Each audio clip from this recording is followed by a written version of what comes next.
Okay, we're back. Hi, everybody. So I'll just keep reading. So now we're with the Dandelion Dreamer.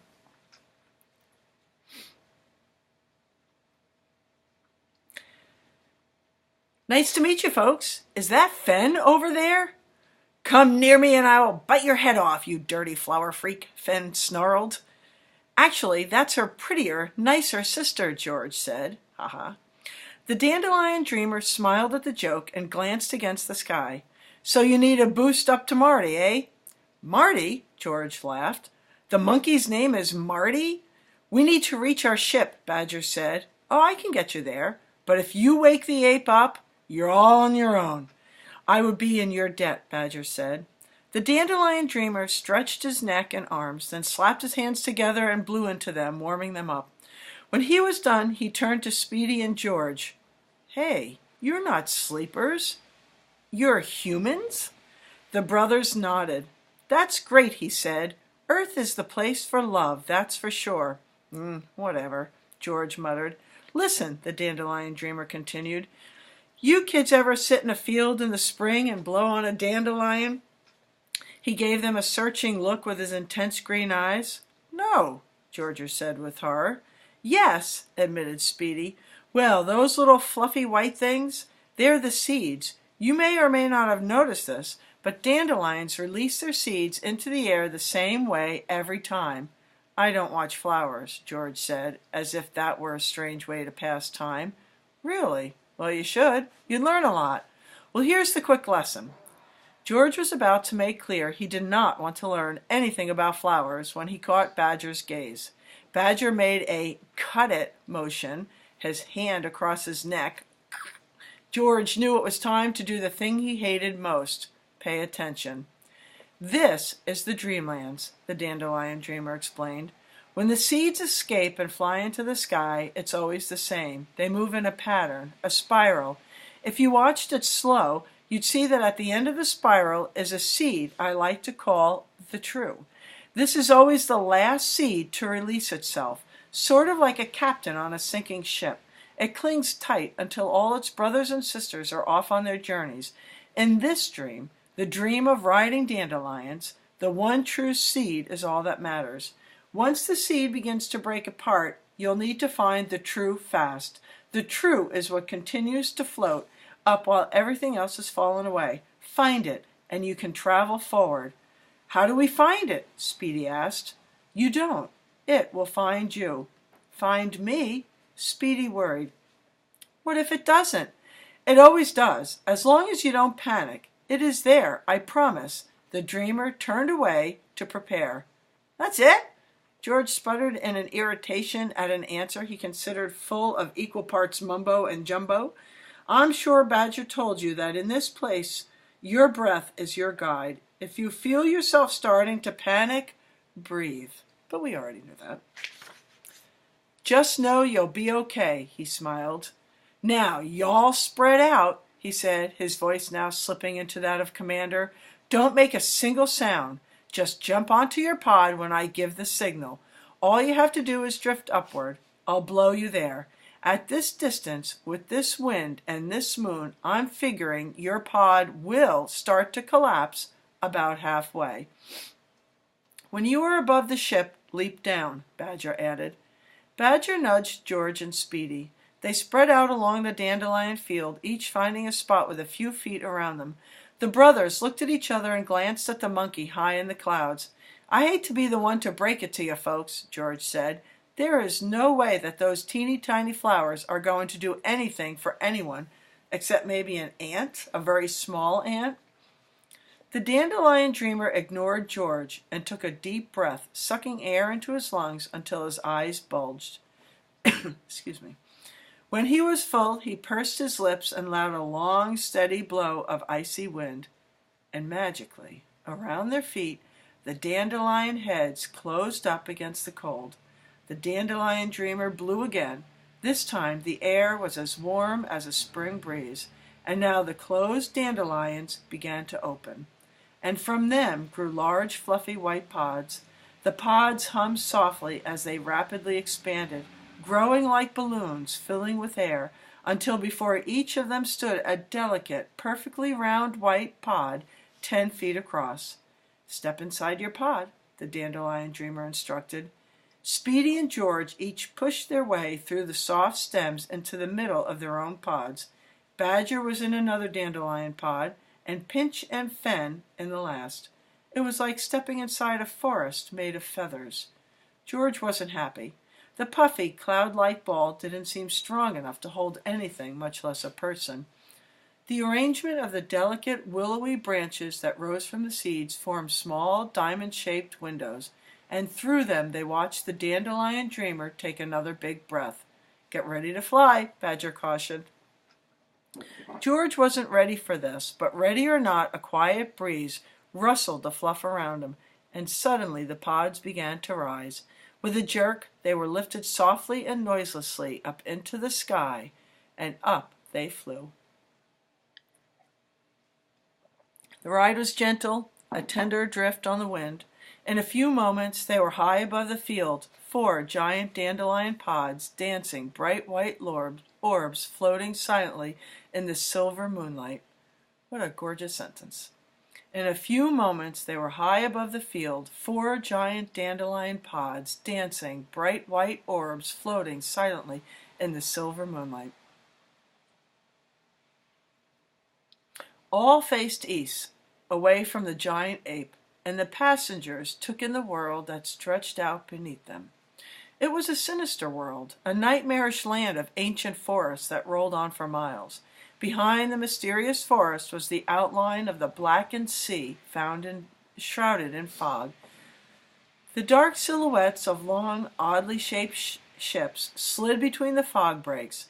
Behind them, far in the distance, across a snow-swept plain, lay the knife-sharp tip of Vazencrack, the bloody mountain, above which a dark cloud roiled.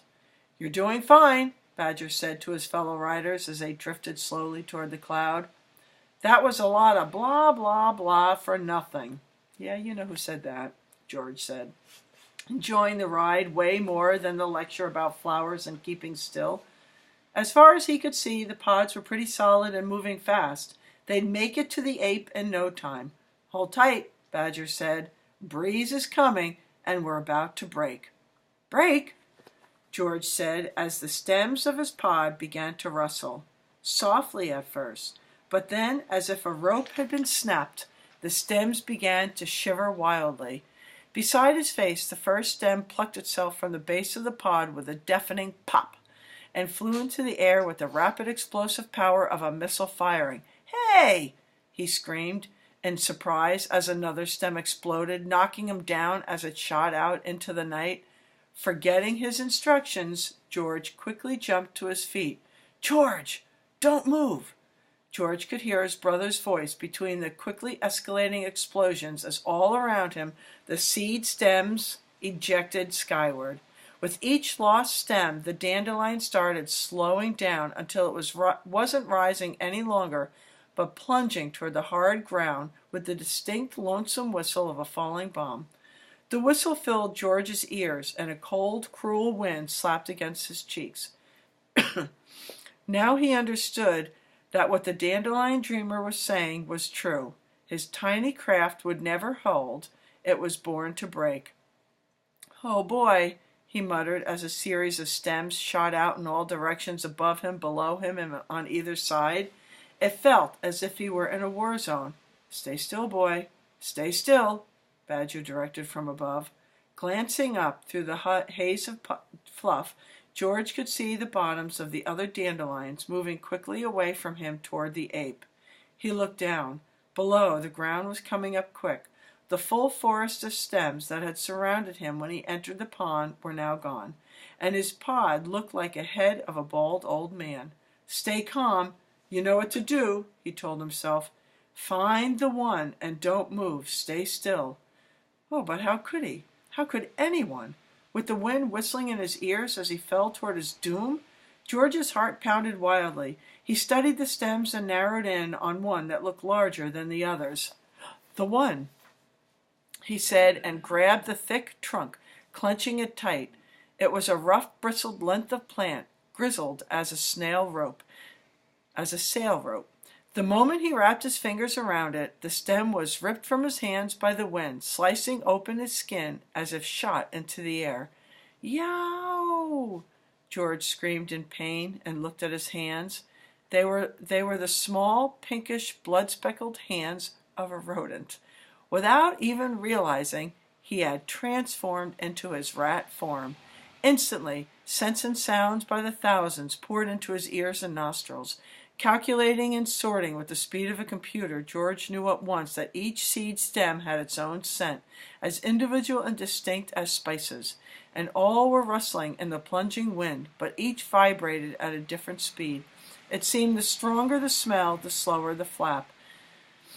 Where those two things came together, the true would be found. George grew still, letting his mind calculate as two more stems shot past him, leaving only two more.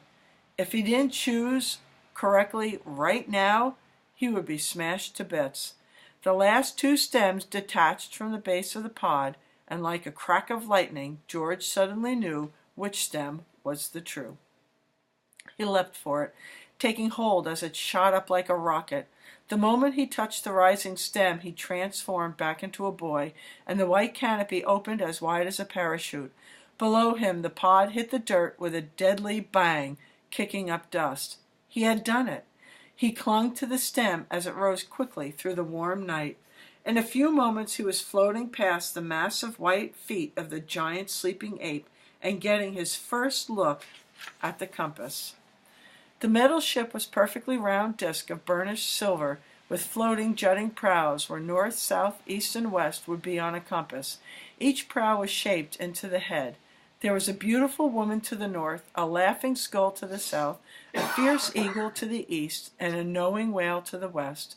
Standing on the flat metal top of the ship were Badger, Speedy, Pinch, and their prisoner, Fen.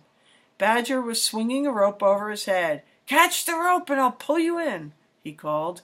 George got ready. Badger released, and the rope sailed through the air and hit the boy's hand with a stinging smack. "Nice," Speedy said. Badger and Speedy pulled the rope and guided George to the metal deck of the ship. He touched down and let go of the seed stem, and it shot off into the night. "Thought we lost you," Badger admitted. I'm tough. Rat tough," George exclaimed, filled with a sudden, unexplainable happiness as he realized how well he had done. "Welcome aboard the Compass." For the first time, George glanced around at the massive, rough white hands that held the ship as though it were a fragile thing. All the enormous paws would have to do was simply close up, and they'd all be crushed like flies beneath a mallet. George shivered and looked at Speedy for some sort of reassurance, but his brother could offer none. All he could do was point upward with his thumb. George's eyes followed the dark, fur-covered wall of solid ape to the beast's massive head, where its eyes twitched in a deep dream. The hands that surrounded them seemed at least the least of their worries. The truth was clear. The ape was not a statue or a cloud in the shape of a monkey, but an animal, massive inside and very much alive. Being crunched between the hard teeth of a monkey who was as big as a skyscraper was not the way George wanted to die. Now he had only one question. "How do we get inside?" "Very quietly," Pinch said. Her eyes flickered to the round metal hatch at their feet. Fenn's eyes lit up. Sensing a chance, she lunged for the latch, but was caught by Speedy, who grabbed her in his big arms and held her tight. "Let go of me, you nasty pig," she snarled, but Speedy did not. Quickly, Badger yanked the handle of the hatch. A loud siren wailed out. Above them, one of the monkey's massive eyes opened in a sleepy confusion. "Inside, children," Pinch warned. "He's waking! Quick now, down the hatch!" There was a clatter of footsteps, and the children followed Pinch down a metal ladder. The small passageway was dark, and the ladder was only 6 feet long. It was hard to tell where they were. Above them, Badger shut the metal latch. A light was switched on, and all became clear. They were in a small black metal antler room. Badger pulled a lever on the wall, and 2 black doors opened, revealing the ship's bridge. Badger and Pinch wasted no time. Badger rushed over and grabbed the ship's large steering wheel as Pinch slapped a few levers. They moved with the confidence of those who'd done this many times before.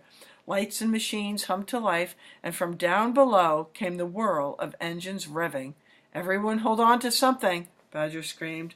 A large curved piece of metal in the front of the cabin slid away, revealing the outside world, and at that moment it was not a happy place. A roar from above rattled their teeth.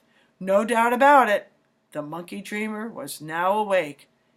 "Am I powered?" Badger asked. "We are online," Pinch answered calmly. "In 5, 4, 3... Suddenly the ship was rocked forward with a massive wallop. On the window outside was part of the monkey's hand. The monkey was awake and trying to rip the ship in two. "Two," Pinch said. "Hold on. 1." There was a deafening whoosh of rockets firing as the ship sped forward, deftly avoiding the monkey's lurching arms, and zoomed into the night. Okay, chapter 28 will come next. All right, enjoy your day. I'll probably do another one today. See ya.